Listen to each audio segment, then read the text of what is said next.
जय हिंद। साथियों, SSC PY की सीरीज का डे 6 है। साथियों, अभी तक हमारी टोटल क्लासेस हो चुकी है। 5 क्लासेस में आपका 25 क्वेश्चन कराए जाते हैं, जो कि वही सवाल कराए जाते हैं जो कि आपके एग्जाम में बार बार रिपीट होते हैं। तो वीडियो को लास्ट तक जरूर देखिएगा और कमेंट करके जरूर बताइएगा कि आप 25 सवाल में से टोटल सही कितने किए हैं। तो चलिए हम शुरू करते हैं अपने पहले सवाल की ओर। तो हमारा पहला सवाल आता है कि किस पेशवा के सतारा के छत्रपति के बजाय 5वें राजा माधव राम नारायण सिंधिया को किसे अधिकार दिया जाता है? तो आपका सही जवाब हो जाएगा ऑप्शन नंबर ए, बालाजी प्रथम जी को दिया जाता है। साथियों, देख सकते हैं कि ये सवाल आपका एसएससी सीएचएसएल 2024 में पूछा गया है। अगला सवाल आता है कि महात्मा ज्योतिबा फुले का जन्मदिन मनाया जाता है, उनके जीवन का कौन सा वर्षगांठ है ये? तो आपका सही जवाब है ऑप्शन नंबर डी, 24वां वर्षगांठ अभी 2024 में मनाया गया है। अगला सवाल आता है कि सभा का प्रचलन चोल काल में हो जाता है, तो आपका सही जवाब हो जाएगा ऑप्शन नंबर ए, उरर सभा। अगला सवाल आता है कि कलकत्ता में पहला समाज सुधार संगठन किसने स्थापित किया था? तो आपका सही जवाब है ऑप्शन नंबर सी, राजा राम मोहन राय ने स्थापित किया था। साथियों, ये सवाल भी आपका एसएससी सीएचएसएल 2024 में पूछा गया है। अगला सवाल आता है 1149 शताब्दी में जिन्होंने केशों के जन्म मृत्यु आदि का वर्णन किया है, उनको किस नाम से जाना जाता है? तो आपका सही जवाब हो जाएगा ऑप्शन नंबर डी, अभिज्ञान। अगला सवाल आता है कि 1857 में हुए चिनहट युद्ध में ब्रिटिश सेना का नेतृत्व किसने किया था? Option number B, Lord Canning ने किया था। चलिए, अगला सवाल आता है साथियों कि किस सल्तनत में अपनी राजधानी दिल्ली से दौलताबाद स्थानांतरित किया था? तो मोहम्मद बिन तुगलक किया था, ऑप्शन नंबर बी। अगला सवाल आता है कि वर्ष 2018 में राजा राम मोहन राय ने किस संस्था की स्थापना किया था? तो ऑप्शन नंबर आपका ए हो जाएगा, ब्रह्म समाज की स्थापना किया था। अगला सवाल आता है साथियों कि 1919 में महात्मा गांधी द्वारा किया गया कौन सा आंदोलन भारतीय लोगों की नागरिक स्वतंत्रता को रोकने वाले ब्रिटिश कानूनों के विरोध में था? तो आपका सही जवाब हो जाएगा option number D, Rowlatt act विरोध। अगला सवाल आता है कि पलवल संस्थापक कौन था? तो ऑप्शन नंबर आपका बी हो जाएगा, हरि सिंह थे। चलिए, अगला सवाल आता है कि बहमनी सल्तनत की स्थापना कौन थे? तो बहमनी सल्तनत की स्थापना आपका अलाउद्दीन बहमद शाह ने किया। फर्ग्यूसन कॉलेज के 1885 में भारतीय राष्ट्रीय कांग्रेस की स्थापना किसने किया था? तो ऑप्शन नंबर सी आपका ईओ ह्यूमन ने किया था, ऑप्शन नंबर सी। अगला सवाल आता है कि बिल्हड़ निम्नलिखित में से किस शासक के दरबारी कवि थे? तो ऑप्शन नंबर आपका डी हो जाएगा, राजराज द्वितीय के द्वारा। अगला सवाल आता है कि किस आंदोलन का उद्देश्य था ओटम खलीफा के लिए समर्थन जुटाना? तो आपका सही जवाब है ऑप्शन नंबर ई, खिलाफत आंदोलन। अगला सवाल आता है साथियों कि किस मुगल सम्राट ने सबसे पहले यूरोपीय दूतों को संपर्क किया था? तो ऑप्शन नंबर आपका डी हो जाएगा, बाबर ने किया था। अगला सवाल आता है साथियों, दिल्ली के फिरोज शाह टोटला ने किस संगठन की स्थापना किया था?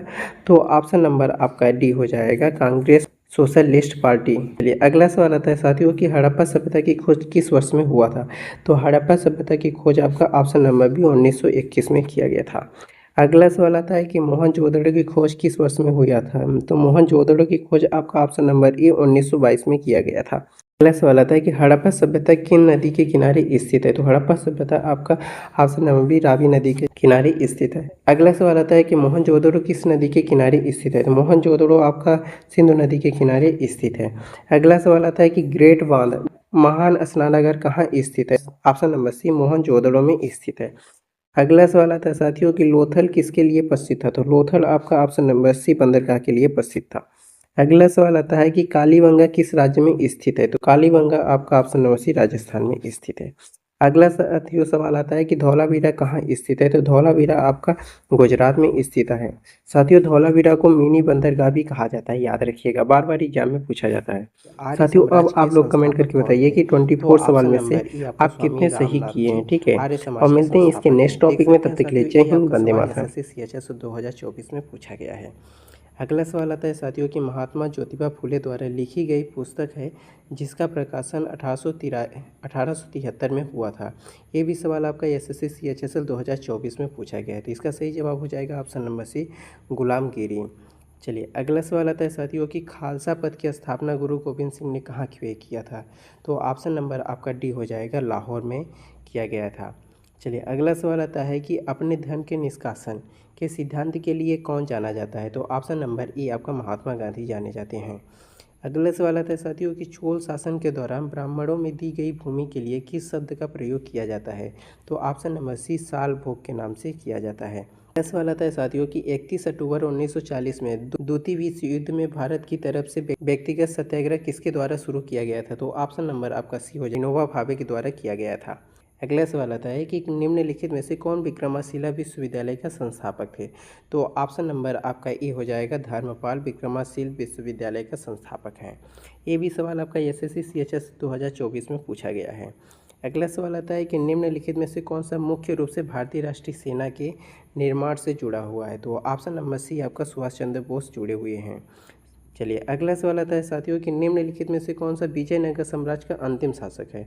तो विजयनगर साम्राज्य का अंतिम शासक आपका सदाशिव राय है, ऑप्शन नंबर डी। अगला सवाल आता है कि महाबलीपुरम में मंदिर का निर्माण निम्नलिखित में से किस राजवंश के शासनकाल में हुआ था? तो ऑप्शन नंबर सी पल्लव राजवंश के शासक में हुआ था। अगला सवाल आता है कि महाजनपद काल में पहला राज्य किस स्थान पर स्थापित हुआ था? तो ऑप्शन नंबर आपका सी हो जाएगा, मगध में स्थापित हुआ था। अगला सवाल आता है साथियों कि 1856 में किस कानून में निम्नलिखित में से कौन सा पारित किया गया था? तो ऑप्शन नंबर आपका डी हो जाएगा, दास प्रथा उन्मूलन हुआ था। अगला सवाल आता है कि निम्नलिखित में से किस राजवंश की राजधानी तक्षशिला में थी? तो ऑप्शन नंबर आपका ए हो जाएगा, मौर्य वंश का। अगला सवाल आता है कि भारतीय स्वतंत्रता का प्रथम युद्ध सिपाही विद्रोह कब हुआ था? तो ऑप्शन नंबर आपका ए हो जाएगा, 1857 में। अगला सवाल आता है साथियों कि बख्तियार खिलजी ने किस शहरों पर आक्रमण किया था? काशी पे किया था, ऑप्शन नंबर ए। अगला सवाल आता है साथियों कि गदर पार्टी की स्थापना कब हुआ था? गदर पार्टी की स्थापना आपका ऑप्शन नंबर 1913 में हुआ था।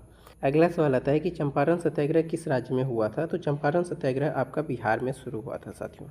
चलिए अगला सवाल आता है कि निम्नलिखित में से गुरु का नाम कौन सा साथियों? तो इसमें से गुरु कौन है ये आप लोग कमेंट करके जरूर बताइएगा। चलिए अगला सवाल आता है साथियों कि पूर्व भारत के पाल वंश के बारे में निम्नलिखित में से कौन सा कथन सही है? तो इसमें से कौन सा कथन सही है? ऑप्शन नंबर आपका सी हो जाएगा, पाल राजाओं के बौद्ध धर्म को अपनाया था, ऑप्शन नंबर सी। अगला सवाल आता है साथियों कि पाटलिपुत्र कौन थे? तो पाटलिपुत्र कौन थे साथियों? ऑप्शन नंबर आपका डी हो जाएगा, एक राजवंश जिसका पूर्व भारत में उदय हुआ था। याद रखिएगा, ये सवाल आपका बार बार रिपीट होता है। अगला सवाल आता है कि दिल्ली सल्तनत के शासकों में से किसने मुगलों से निपटने के लिए एक और सेना की नीति अपनाई थी? तो ऑप्शन नंबर सी हो जाएगा, इल्तुतमिश ने अपनाई थी। अगला सवाल आता है साथियों कि भारत में किस गवर्नर जनरल ने 1829 में सती प्रथा विनिमय जारी किया था, जिसमें सती प्रथा को अवैध घोषित किया गया था? तो ऑप्शन नंबर आपका सी हो जाएगा, लॉर्ड विलियम बेंटिंक ने शुरू किया था। अगला सवाल आता है साथियों, चोल काल के बृहदेश्वर मंदिर किसके शासन द्वारा बनवाया गया था? तो ऑप्शन नंबर आपका बी हो जाएगा, राजा राज चोल द्वारा। चलिए अगला सवाल आता है साथियों कि वर्ष 1151 में तराइन के प्रथम युद्ध के मोहम्मद गोरी को किसने हराया था? तो तराइन के युद्ध में मोहम्मद गोरी को किसने हराया था? तो पृथ्वीराज चौहान ने हराया था। साथियों ये रहे 24 सवाल ऐसे जो कि आपके एसएससी सीएचएस 2024 में पूछे गए थे। तो वीडियो कैसा लगा कमेंट करके ज़रूर बताइएगा, और 24 सवाल में से आप टोटल कितने सही किए हैं अपना स्कोर जरूर बताइएगा। चलिए मिलते हैं इसके नेक्स्ट टॉपिक में, तब तक के लिए जय हिंद, वंदे मातरम।